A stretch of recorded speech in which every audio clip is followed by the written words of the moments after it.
pessoas com distúrbios dentro da nossa sociedade está cheio. Você assim, vários graus, né? Sim, vários. Então, vamos dizer, chega assim, psicopata tal. O que existe de psicopatas da nossa sociedade é um número incalculável. As pessoas que desenvolvem a psicopatia para um lado agressivo ao ser humano são poucas. Isso. Ah, tá. Né? Você pode fazer para o quê, por exemplo? Para o poder, para ter dinheiro, para pisar em cima das outras pessoas, vícios, entende? São tipos de psicopatias. Animais. O cara pode ter prazer em vez de rinha de cachorro, rinha de galo, quer dizer, onde os animais se matam. E ele vai extravasar. Sabe? Então, quer dizer, existe diferentes desenvolvimentos da psicopatia. Né? Algumas poucas pessoas desenvolvem um lado de agressão ao ser humano. Porque, além de tudo isso aí, quando você é criado dentro de uma família, você é criado com freios. Isso que eu então, falo, você aprende que chama-se os fatores externos, exógenos, né?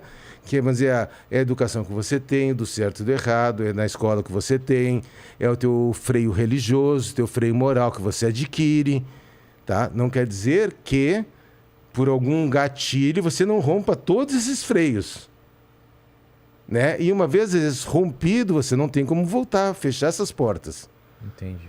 Né? Então, o que acontece? Está cheio na nossa sociedade esse tipo de gente, né? O freio pode ser religião... Religião, educação, a moral, a amizade, o meio, tudo isso. Se você tem, vamos supor o seguinte: se você tem leis fortes, onde você vê aquele que comete o crime ser punido, é um freio. É um freio. Agora, no momento que você vê aquele cara que começou um homicídio, ele passou 15 anos para ser punido. Você chega, isso aí não funciona. Ou ele é solto logo em seguida. Ou ele é solto logo em seguida, quer dizer, então vai quebrando parâmetros morais que se cria. Eu dou um exemplo assim, a minha mãe costumava dizer, olha, quem fuma maconha morre.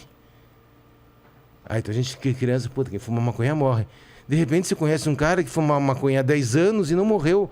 Então tudo aquilo que a minha mãe vinha falando que quem fuma maconha morre, é quebrado. Era um freio que ela queria botar, mas um freio... Não correspondia mais à realidade. Exatamente, mas era dentro da realidade dela. Hoje, o que você tem que ensinar para o seu filho? Olha, droga é bom. Se não fosse bom, ninguém usava. Só que... A consequência.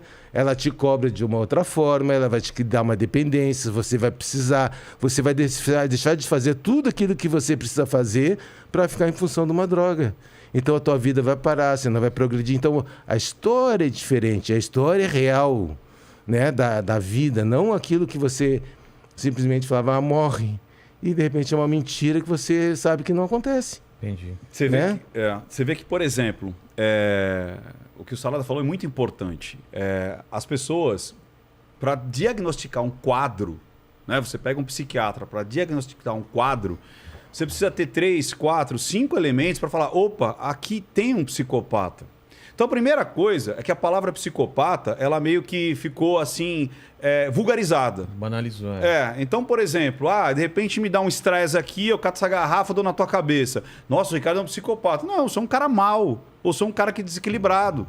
Ou, mas eu catei um machado e dei na cabeça ali do cachorro. Cara, você... Isso não te transforma num psicopata. Exato. As pessoas transformaram a palavra psicopata numa pessoa má. Psicopata é um traço de personalidade. Né? Então, quando você tem lá o antissocial, ou seja, que é o psicopata, né? Que é o transtorno de personalidade antissocial, esse é o nome. Você pode, como disse o Salada, de repente, imagina 2 psicopatinhas. Só que um nasce dentro do PCC e o outro nasce dentro de um mosteiro budista. Será que os dois vão ter a mesma condição, de repente, de ruindade, de realização? Eu chamo isso de portas abertas e portas fechadas. É oportunidade. Então, às vezes, esse cara vai falar, opa, peraí, eu posso ser cruel e quem está em volta de mim aplaude. E ele vai escalando isso. Porque normalmente você começa com uma maldade, às vezes com um irmãozinho, com um animalzinho, e aí você vai escalando. E cada vez você quer mais. Por quê? Porque aquilo que você fez a primeira vez já não tem tanto, não te dá tanto tesão. Você precisa de mais adrenalina, você precisa de mais emoção para conseguir. Agora, se você nasce lá num mosteiro, você pode ser simplesmente o cara lá, o grande guru, que de repente vai falar assim, você vai ficar de joelho aí 3 horas, você vai ter que ficar sem comer 3 dias. Então ele vai expor essa vontade dele de outras maneiras. Assim como numa empresa, às vezes o cara é um carrasco na empresa. Então você tem psicopatas no mundo político, você tem psicopatas em empresas, você tem psicopatas... Um que eu sempre falo do Steve Jobs... Esse cara era um carrasco. O cara, ele era colocava os engenheiros para trabalhar, às vezes mais de 24 horas seguidas para entregar conteúdo. Tanto é que ninguém suportava mais ele foi mandado embora da Apple. De tanto que ninguém aguentava o comportamento dele. Você entendeu? E você encontra... Ele canalizou para isso. E você encontra psicopatas dentro de casa... Né, que destrói às vezes um filho, destrói às vezes a mulher, porque é onde ele consegue chegar. Você encontra pessoas sendo gurus espirituais. Você encontra a psicopatia em vários lugares. Então, não é uma caixinha fechada. Não é uma situação que todos vão ser iguais, todos vão ser da mesma ordem. Né? Mas quais são alguns parâmetros para a gente falar isso é ou não é?